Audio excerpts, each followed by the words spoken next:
Alright, so this is the second paper we're testing data and probability on for the intermediate tier. The majority of the questions again are aimed at grade D and C. The grade B questions on here are probability tree questions, and these are the last two here, so those are our bonus B questions. But all the others are questions that you would be expected to be able to get right in order to be confident of a grade C. It's paper 2, so you're allowed to use calculator on this paper. So let's get stuck in. The following cards spell out the name astragalus. In an experiment, the cards are turned face down and rearranged. A card is selected at random and the letter on the card is recorded. Experiment is carried out 650 times. How many times would you expect a vowel to be recorded? So the first thing that we have to do is work out what the probability is of gaining a vowel on one turn of a card. So you need to know what your vowels are. So your vowels are A, E, I, O, U. So we need to count how many times a vowel occurs out of these cards. So there's 1, 2, 3. So the probability of you getting a vowel in one turn is 3 out of 1, 2, 3, 4, 5, 6, 7, 8, 9, 10, 11, 12, 13. So you've got a 3 in 13 chance of getting a vowel. So with one turn of the card, so for 650 turns of the cards, we would multiply that now by 650. So on a calculator allowed paper, so we can use the fraction button and type this onto the calculator exactly as we see it written. So that's what I'm trying to work out, 150 times. So we would expect, if the cards were turned 650 times, about 150 of them we would expect to be a vowel.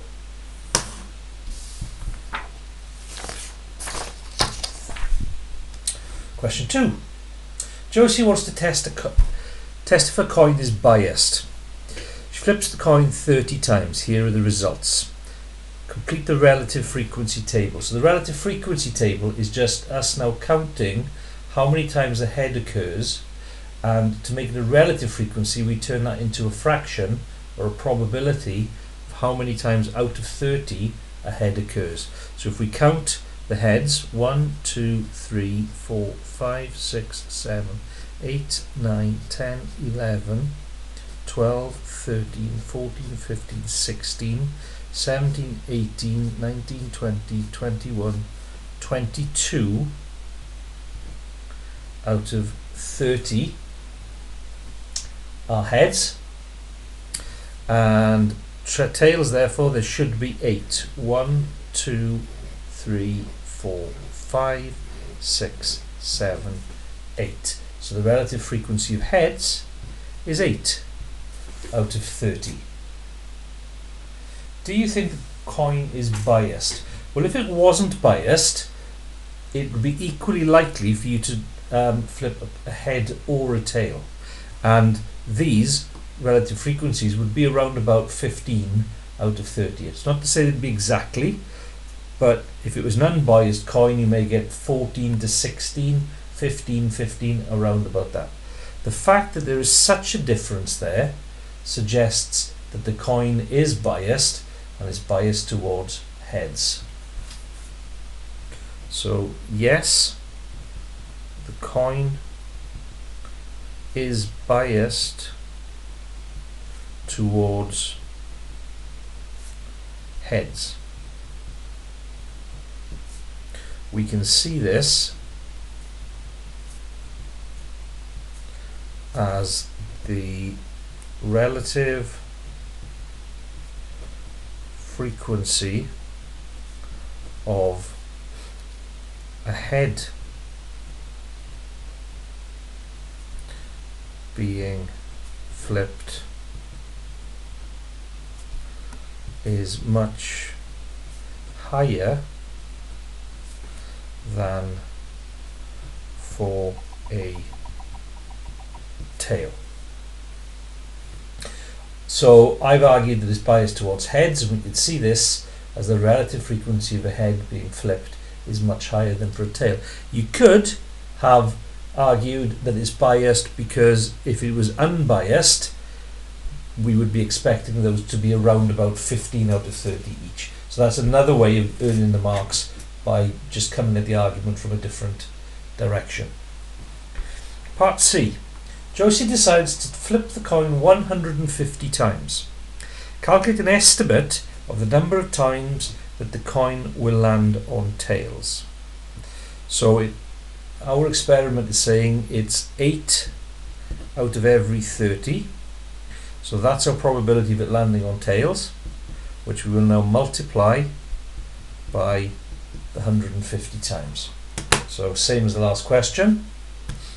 Fraction 8 over 50, sorry, got that wrong, 8 over 30 times 150, so 40 times.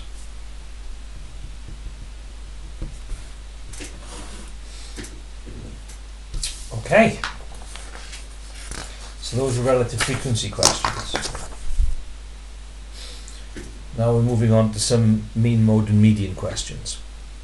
Shown below are 5 cards which are arranged in order from smallest to largest. So there's no card smaller than 5. The range of the cards is 4, the median of the cards is 8, and the mean of the cards is 7. Work out the 4 missing numbers. Okay, so we've got to work out, given those clues, what the missing numbers are. Well, if the range is 4, that means the largest number take away the smallest number is 4. So that would mean that that has to be 9.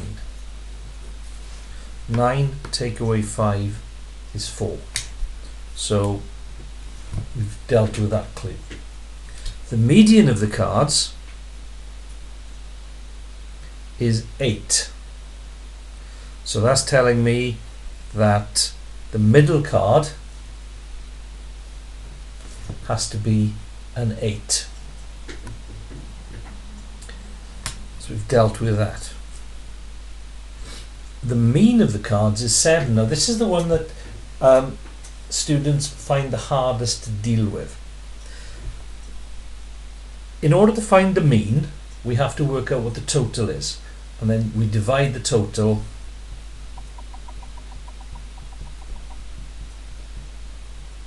divided by however many there are. So we count them: 1, 2, 3, 4, 5. So the mean is the total divided by the count. Well, if we're given the mean and we know how many cards there are, that means we can easily work out what the total of those cards has to be. And this is the bit that students don't realize. So if I know that the mean, if I want to find the total, if that's a divide on that side, to get the total in its own, I have to multiply both by the count.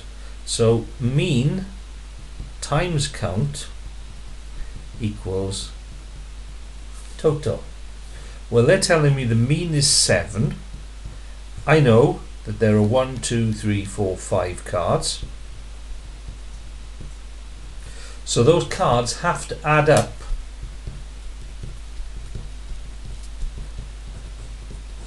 to 35. And I already know that my totals add up to 9 and 8 and 5. So already totals 5 plus 8 plus 9. 5 and 8 is 13, add 9 is 22. So the cards I've already got add up to 22, and when I put the missing 2 in, they've got to add up to 35. So remaining cards, remaining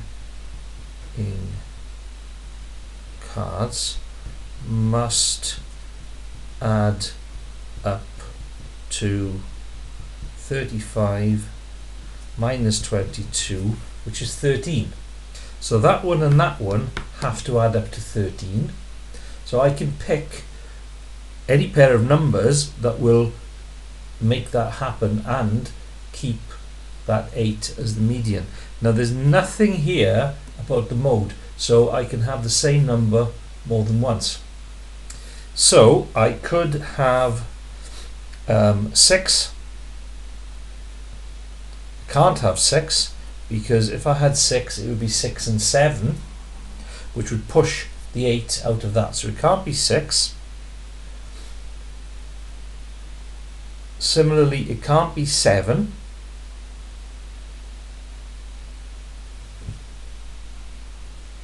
What have I done wrong here?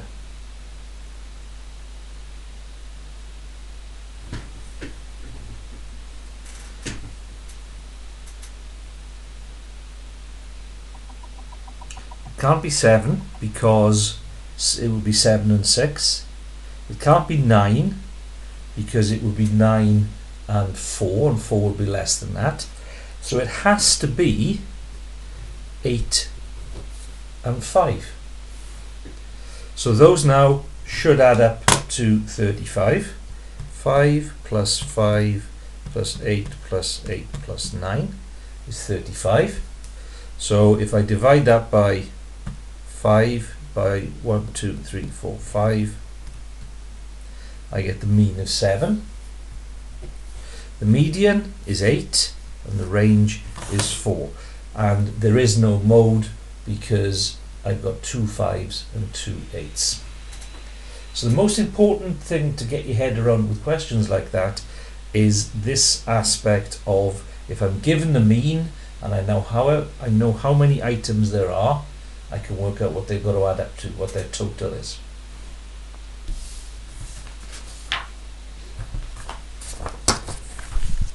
Question 4. The football team played 6 games. Here are the number of goals they scored in each game.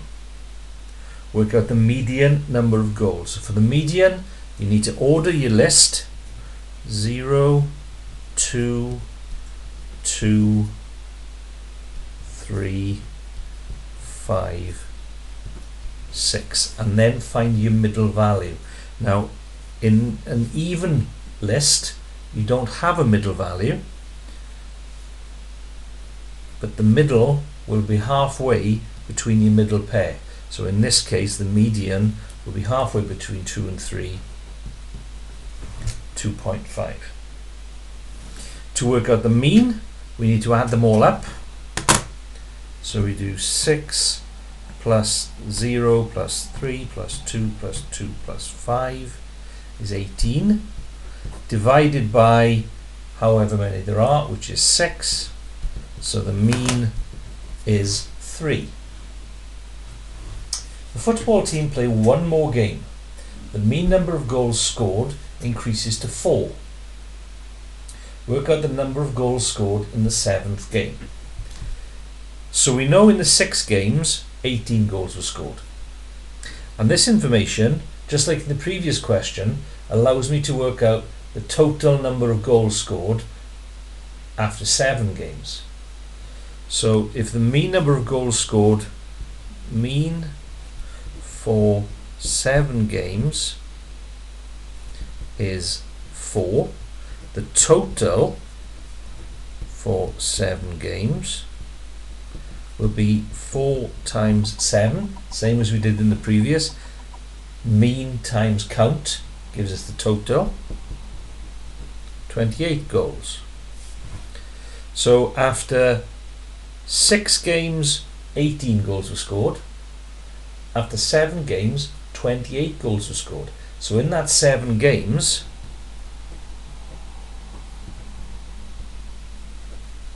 28 less 18, 10 goals in 7th game. So the same thing again. If they give you the mean and you know how many items of data there are, you can work out the total, and that's always a useful thing to be able to do.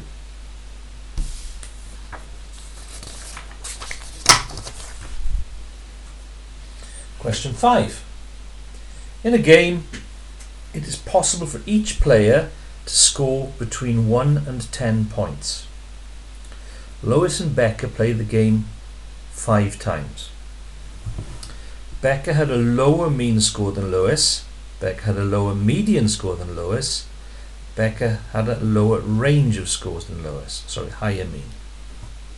So if there's a higher mean, there's a higher total. Complete the table above with a set of possible scores gained by Becca.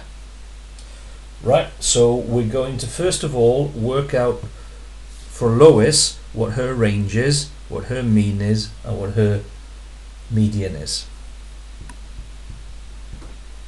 So Lois, so for the median we need to put them in order. So we start with 1, 2, 5, 5, 8. So this time there is a middle value, it's 5. So the median is 5. The range, biggest takeaway smallest, is 7.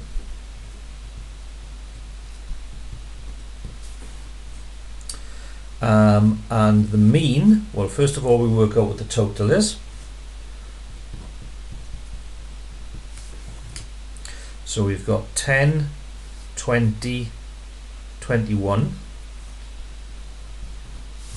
Check that, 10, 20, 21 divided by 5 games, 4.2, sorry. So the total is 21, the mean is 21 over 5, which is 4.2. So Becca needs to have, for Becca's mean to be higher, it needs to have a greater total than 21.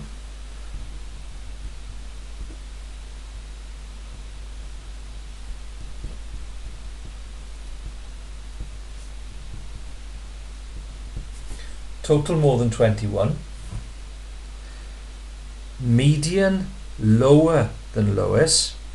So median less than 5. And a range, lower range, so range less than 7. So we can pick any numbers that we want between 1 and 10, so long as that happens. So if we just use the table and keep them in order, so the median has to be less than 5. So if we put a 4 in there, the range has to be less than 7. So if we said that that was 2 and that was 8, that will give us a range of 6. So I've done that. Range less than 7, I've done that. It's got a total more than 21 now. So I've got 14 there. So those two need to come to 7 in total. So I could go 2 and 5. Or I could have gone 2 and 5, or I could have gone 3 and 4. As long as they add up to 7. So that so long as that adds up now to a number greater than 21. 8, 13, 17, 18, 19, 20, 21. Doesn't. Sorry, it needs to be more than 21, not 21. So it needs to add up to 22. Try again. 5, 10, 18, 19, 20, 21, 22. So now it does. It adds up to more than 21. So the mean is going to be fine. The median is less than 5. It is. And the range is 6, which is less than 7. So that meets all the conditions needed for those conditions. Okay. Then we come to the grade B questions, probability trees.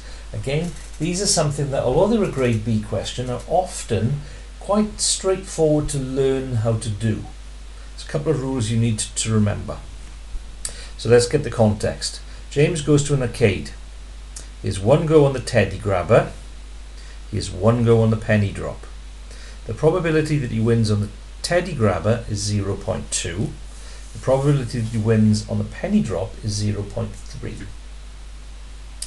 So this is what could happen, all the possible outcomes of playing on the teddy grabber. He either wins or he loses. The chances of him winning is 0.2.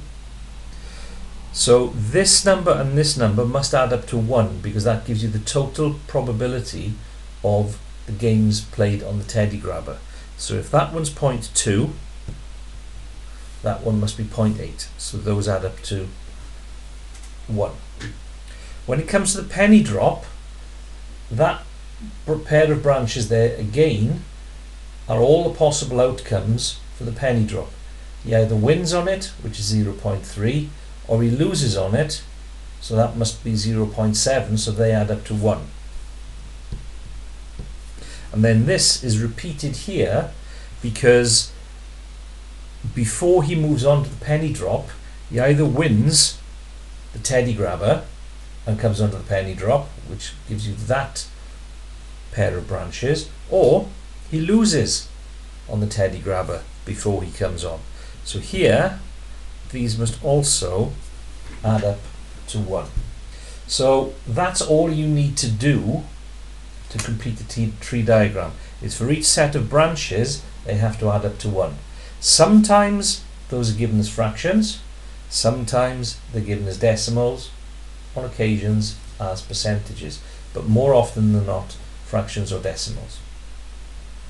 Okay, so once we've done that, what do we do with it? Well, we need to work out the probability that James wins on the teddy grabber and he also wins on the penny drop.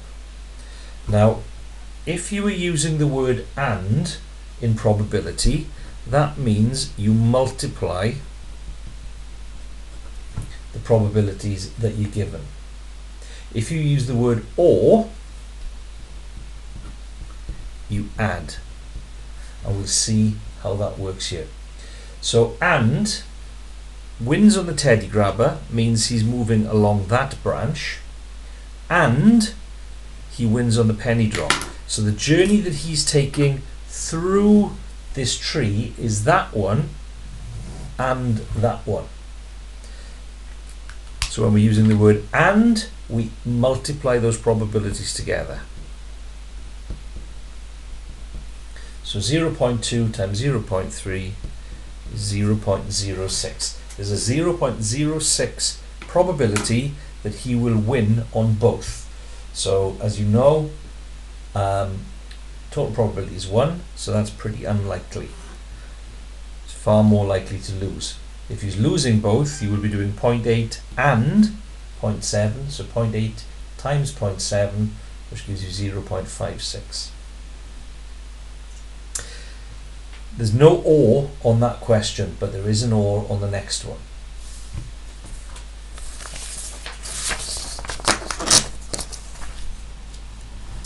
So, Jennifer is playing darts. She throws 2 darts, aiming for a bullseye. The probability that Jennifer hits the bullseye on her first throw is 0.25. The probability that she hits the bullseye on her second throw is 1/3. So this time they're mixing up decimals and fractions. Complete the tree diagrams. So here's the first throw. There are only 2 possible things that can happen. She's either going to hit the bullseye or miss it. So these have to add up to 1, which means that is 0.75. On the second throw, she's either going to hit it or miss it. So these 2 branches have to add up to 1. So 1/3 and 2/3 add up to 1. and similarly here 1/3 and 2/3. So work out the probability Jennifer hits the bullseye at least once. Well, that means she could hit it both times, which would be that one and that one. So that's an and we could work that out up here. 0.25 times for and 1/3. On our calculators, we can use the fraction button.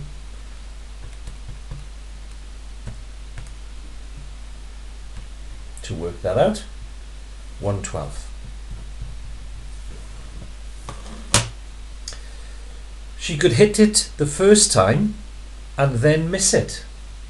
So she could hit and miss. That would be 0.25 and 2/3. So we'd be doing 0.25 times 2/3. So that's equal to 1/6. She could miss it the first time and hit it the second time. 0.75 and means times 1/3.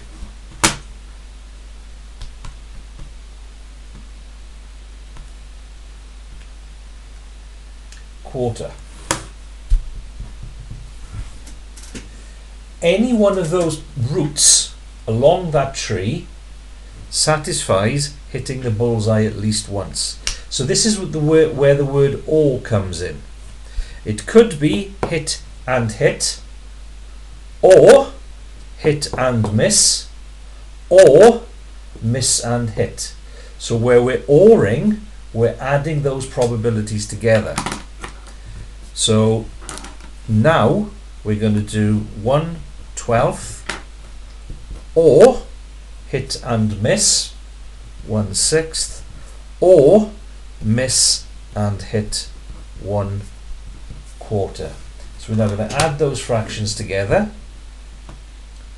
1/12 plus 1/6 plus 1/4, which is a half.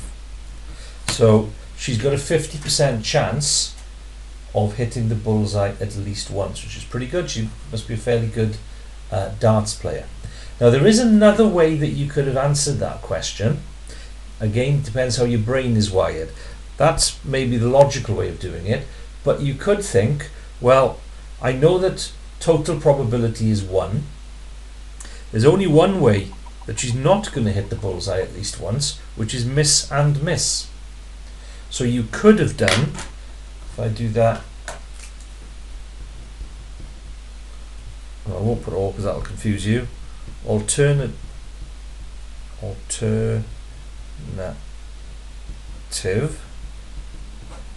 We could do 1 minus miss and miss. And miss is going to be 0.75 times 2/3. So if we work out what that is,